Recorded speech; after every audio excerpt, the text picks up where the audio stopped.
A day in my life as a nanay na gala. So ngayon guys ay pupunta kami sa City Hall. Kasama nga pala kami sa mama ko.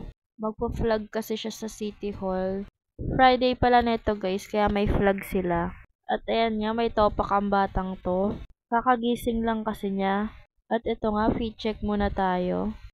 Ayan nga pala yung baby ko guys, napaka-pogi. Kamukha ko.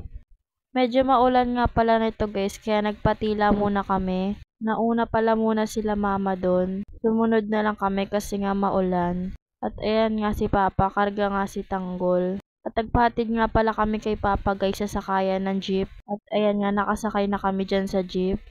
Ayan nga pala guys yung kapatid ko. At ayan ang magnanay na gala. Nandito na nga pala kami guys sa City Hall. Pupunta naman kami dyan sa People's Park. At ayan nga guys, sinitignan ko kung marami ng tao. Wala pang empleyado kasi nga maaga pa. At ito nga guys sa People's Park, pumunta muna kami kay Maring Carlene. At ayan nga binuhat niya muna si Tanggol. Habang nga inaantay ko silang dalawa bumalik, i-check muna dyan. At ito nga yung kapatid ko nag-aya kumain. Kaya nga sinamahan ko na siya dyan sa stall para bumili na rin kami. Sa loob pala ng People's Park guys, may stall doon. At ayan nga habang nag-aantay, pasayaw-sayaw muna kay Tanggol. Marami kasing bumibili. Nahuli kami kaya syempre mag-aantay tayo. At ayan nga guys, bumili kami ng palamig at kwek-kwek ng kapatid ko. Maya-maya nga guys ay nagutom na ang batang to. Kaya nga magpapa-breastfeed tayo dito. At ayan nga guys, nagpa-vlog na sila. Ay may tumutugtog pala muna. At ayan nga, breastfeed ulit. At dito nga guys ay pauwi na kami. Sasakay nga pala kami dyan ng jeep. Papuntang Old City Hall. Kasi nga diba nandito kami sa New City Hall.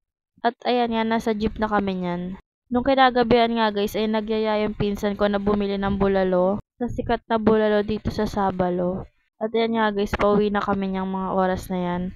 At ito nga guys, ang batang to ay naalimpungatan. Hindi niya alam ang gagawin niya. Ikot-ikot nga pala siya dyan guys. Hindi niya alam kung matutulog ba ulit siya o anong gagawin ng batang yan.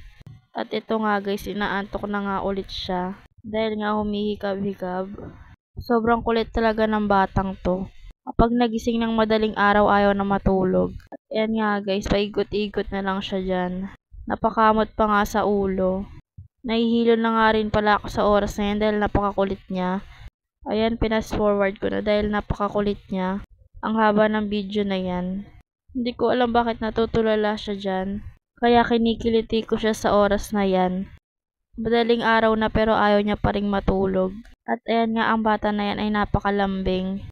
Gusto lagi sa mama niya. Gusto lagi buhat. At ayan nga inaantok na rin siya pero hindi pa yan nagtatapos. Maghaharot pa ulit yan. Maglalaro-laro ulit siya dyan. At ayan nga, naglaro-laro na nga siya dyan. Hindi pa nga yan makakontento at tatayo pa dyan. Hindi pa rin talaga siya matulog. Alas 4 na ng madaling araw, ayaw pa rin matulog. At ayan nga, may kinukuha siya dyan. Yun lang, bye!